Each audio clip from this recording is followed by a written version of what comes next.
안녕하세요. 기말고사를 무사히 치룬 여러분 너무 수고가 많았습니다. 역사 시험 잘 보셨나요? 아마도 네 라고 대답할 친구 많지 않죠? 답안지 채점하면서 선생님 상심이 굉장히 컸습니다만 무엇보다도 서술형을 백지로 낸 친구가 전교에 7명, 무려 7명이나 있었어요. 그 친구들 명단은 선생님이 고이 간직하고 있다가 2학기에는 집중 케어를 하는 대상으로 한번 지도를 해보도록 하겠습니다. 절대로 백지를 내시면 안 돼요. 포기하시면 안 됩니다. 자, 오늘은 기말고사 문제를 풀이해 보려고 하는데요. 문제 풀이를 다 하다 보면 조금 지루해질 수도 있을 것 같아서 오답률이 높은 문제 위주로 해설을 해 보도록 할게요. 간단히 영상 시청을 한 다음에 오답 노트를 작성하여서 제출하셔야 되는데요. 틀린 문제를 한 번씩 쓰고 정답이 무엇인지 체크하고 왜 그것이 정답인지를 다른 색깔 펜으로 한번 교과서를 찾아서 다시 풀어보시면 좋을 것 같아요. 만약 마치지 못한 문제들 중에서 선생님이 해설하지 않는 부분이 있다면 쪽지를 주시면 개별적으로 설명을 해드리도록 하겠습니다. 과연 오답률이 가장 높은 문제가 무엇이었을까요?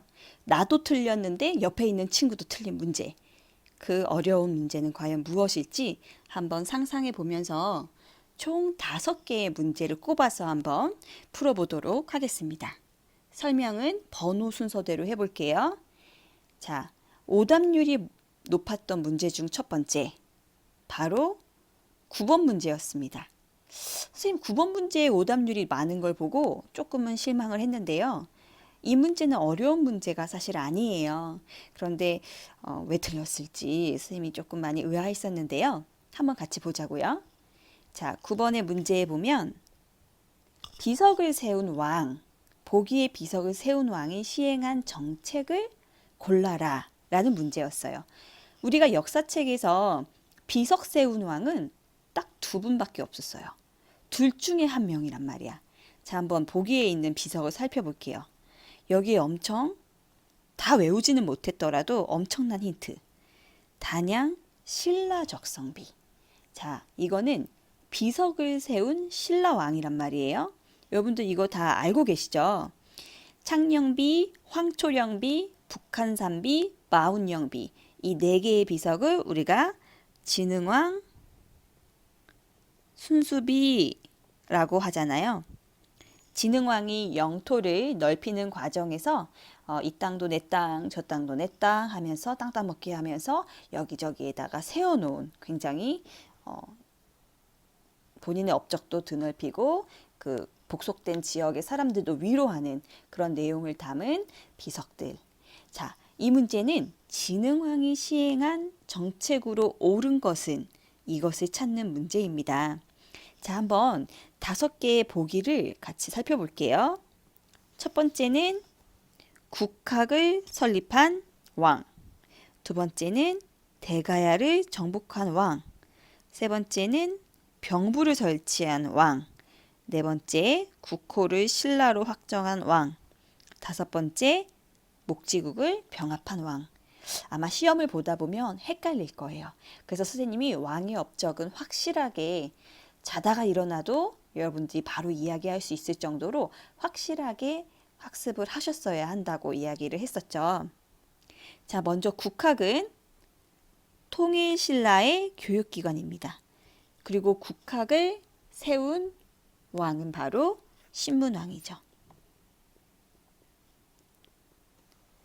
학습을 제대로 했다면 이건 어려운 문제가 아니에요. 대가야를 정복한 게 바로 신라 진흥왕이죠. 글씨가 이쁘게 안 써지네요. 자, 그 다음에 병부를 설치한 왕이 바로 버풍왕이고 버풍왕은 신라이죠. 자, 국호를 신라로 확정했다. 이것은 이 왕보다 조금 더 앞선 신라의 지증왕 되겠습니다. 자, 그 다음에 마지막으로 마한의 중심 세력이었던 목지국을 병합한 왕은 조금 더 과거에 2세기, 3세기 백제 고유왕입니다. 자, 이렇게 두고 보면 정답은 너무나도 쉽게 2번이 되겠죠. 사실 1, 3, 4, 5번에 어떤 왕의 업적인지 모른다 해도 대가야 정복이라는 진흥왕의 업적을 정확히 기억하고 있었더라면 맞출 수 있는 문제였어요. 조금 아쉽습니다.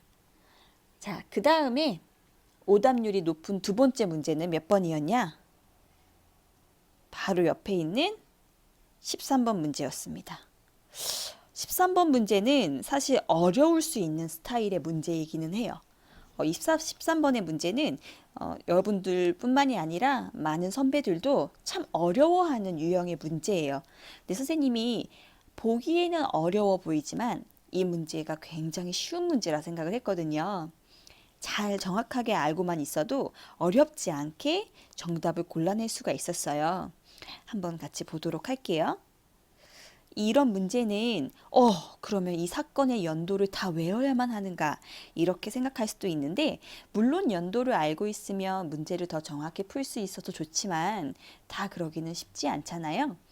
사건의 흐름, 인과관계, 앞뒤 사건들을 잘 연결고리를 고민하면서 공부를 하면 어렵지 않게 풀 수가 있습니다. 자, 먼저 이 사건이 어떤 사건인지를 알 수 있는 힌트들을 볼게요. 나오는 단어들 A 사람이 말하는 우중문이란 사람. 자, 그 다음에 고구려의 이야기네요. B에 더 정확한 힌트가 나오죠. 을지문덕. 그리고 그 뒤에 살수. 너무나도 명확한 하나의 사건을 소개하고 있어요. 바로 살수대첩이죠. 이 대화, A와 B의 대화를 통해서 여러분들은 살수대첩이라는 사건을 유추해낼 수 있으셔야 돼요. 선생님 저 거기까지 했다고요. 그런데 못 골랐어요. 살수대첩 대체 언제 일어났어요? 이렇게 조금 힘들었다고 이야기하는 친구들도 있을 텐데 자, 살수대첩은 누가 쳐들어온 거죠? 어떤 나라가 쳐들어온 거죠?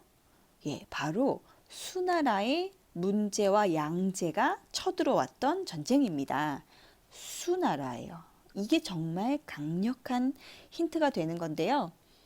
수나라가 쳐들어온다는 건 수나라가 존재해야 되는 거잖아요. 자, 볼게요.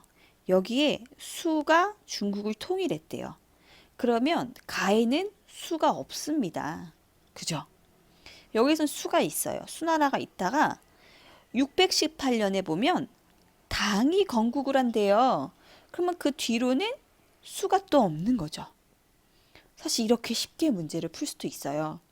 우리가 살수대첩이 AD 612년에 발생을 했는데 그것을 모른다 해도 이렇게 조금 쉽게 문제를 풀어볼 수도 있었을 거예요. 그래서 포기하지 마시고 힌트가 될 만한 것들이 어떤 것들이 있는지를 조금 찾아보시는 그런 문제풀이를 해주시면 정말 좋을 것 같습니다. 그래서 정답은 2번이 돼요. 자, 그 다음에 세 번째. 오답률이 높은 문제 세 번째가 무엇이었냐? 이거였습니다. 이것도 참 그렇게 어려운 문제라고 선생님은 생각하지 않고 냈는데 요거는 꽤 많았어요. 그리고 가장 많은 오답이 2번을 다 찍고 있었어요. 수의 고구려 침략 배경이다. 근데 이거는 정말 너무 아쉽습니다. 2번을 오답으로 찍은 친구들 너무 아쉬워요. 왜냐하면 자, 문제에서 힌트가 될 만한 단서들을 좀 찾아볼게요. 보기의 자료를 활용한 탐구 주제로 가장 적절한 것은 자, 보기의 내용을 보면 선생님은 딱 보자마자 매소성? 기벌포? 이런 단어들이 딱 눈에 띄어요. 공부를 열심히 한 친구들은 이것만 딱 봐도 정답은 신라의 삼국통일이다.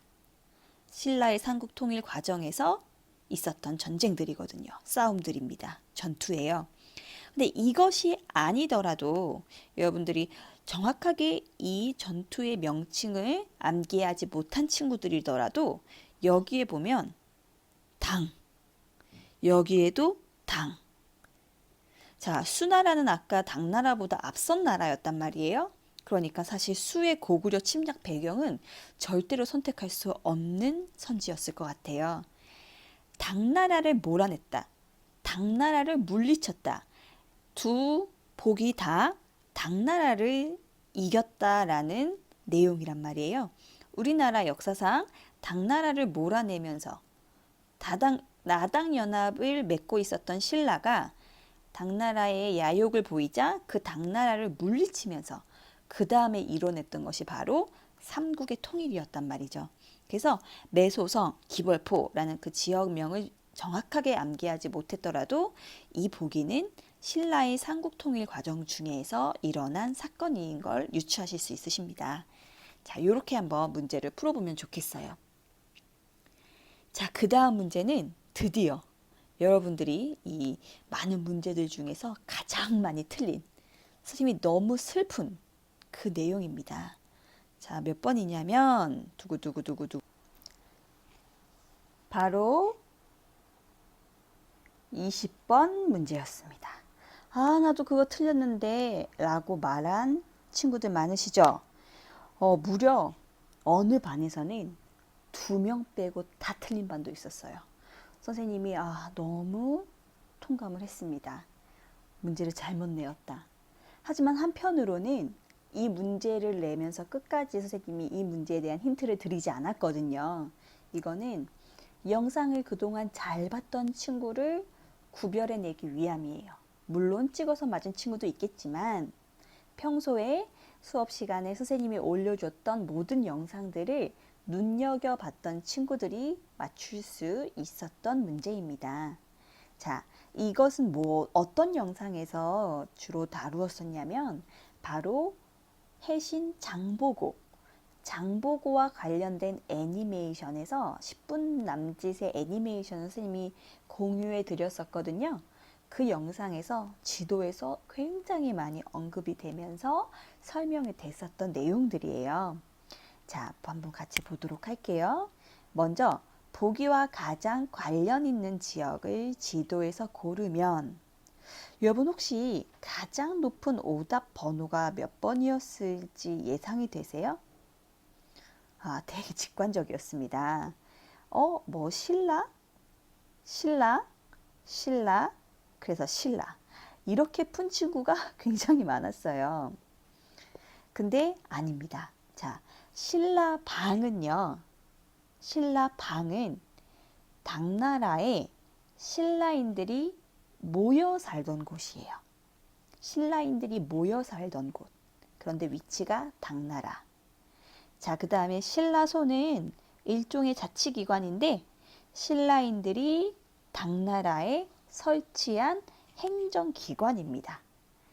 자, 마지막으로 신라원은요, 당나라의 신라인들이 세운 사찰이에요. 자, 전부 다 세 개의 위치가 전부 다 당나라라는 것, 당나라에 세워진 것들입니다. 그래서 그 장보고 영상에 보면 여기 이 위치에 굉장히 많은 신라방들, 일종의 코리아타운 같은 거죠. 그래서 신라방, 신라소, 신라원이 생겨났다. 그래서 산둥반도 지역, 여기를 정답으로 체크를 해주셨어야 됩니다. 여러분들 이거 맞춘 친구들은 오늘 밥 2그릇 드세요. 자, 그 다음에 마지막으로 한번 같이 살펴볼 오답률이 높은 문제. 이것도 20번의 문제와 좀 관련이 있다면 있어요. 자, 바로 이것이었습니다. 23번 문제. 비교적 최근에 배운 통일신라거든요.